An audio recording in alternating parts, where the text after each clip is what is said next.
would you describe yourself as a marketing person, a salesperson? I would describe myself as a old-fashioned merchant. Old-fashioned merchant. Well, that's good. That's valuable. In fact, there was a conversation you write about a gentleman, Aldo Lorenzo. Yes. A merchant in Italy with a renowned knife, metalworks types of store, right?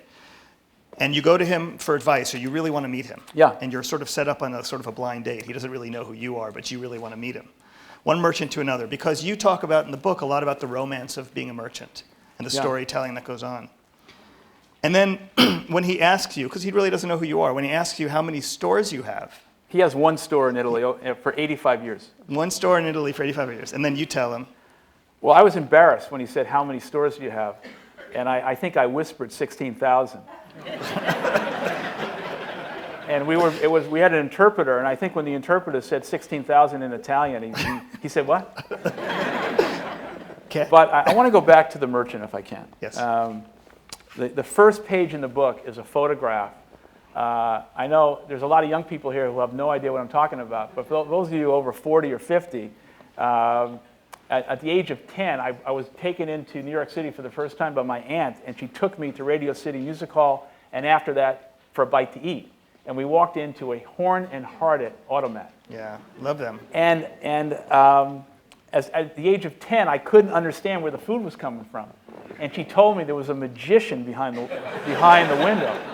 And obviously, at the age of 10, I totally bought into that. But that was, to me, the beginning of understanding the magic of what it means to excite emotionally your customer.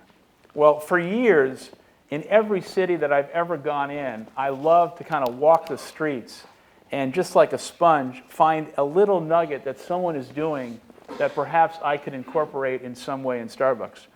Well, Italy, for me, is, I must have found myself in a previous life. I'm sure I'm Italian. But when I go to Italy, I just feel like I'm transformed to a different person. But for years, I've gone by this cutlery store in Milan. And finally, I found someone in Italy who could introduce me to the owner. And at first, he wouldn't agree to see me. He's third generation. He's in his 70s. He doesn't speak a word of English. And finally, after getting a contact, and finally I brought it together, he said, let's have a shot of espresso in 15 minutes. And I went to him, and we were there for hours. And I felt like I was at the knee of the master. And he was telling me his love and passion for telling a story to his customers, about finding products from all over the world that he could introduce into his store.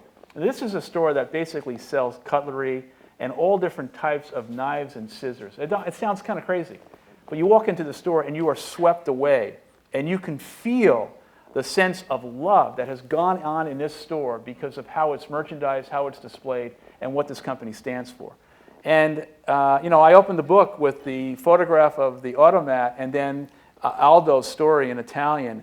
And for me, I think, unfortunately, it's a lost art. There's not many merchants around, but when you walk into a retail store of any kind and you're swept away, I have a deep level of appreciation for that. And even though we have thousands of stores, I want to be able to tell the story, the journey of where coffee comes from. And I want to be able to romantically share with our customers the perfect shot of espresso. And I don't want Starbucks, even though of the ubiquitous nature of the company, to be turned into a fast food company based on transactions or speed of service. And that happened during those bad years. But this is the tension that you struggle with every day. The merchant versus the CEO of the publicly traded company. Yes. And Wall Street wants one thing from you, and the rest of us want a great experience.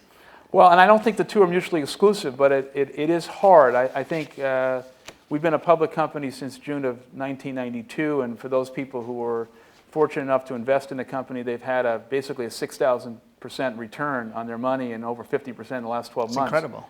But the issue at hand is this, is that the number one attribute in building a business of any kind, especially a public company, is you must build trust with multiple constituents.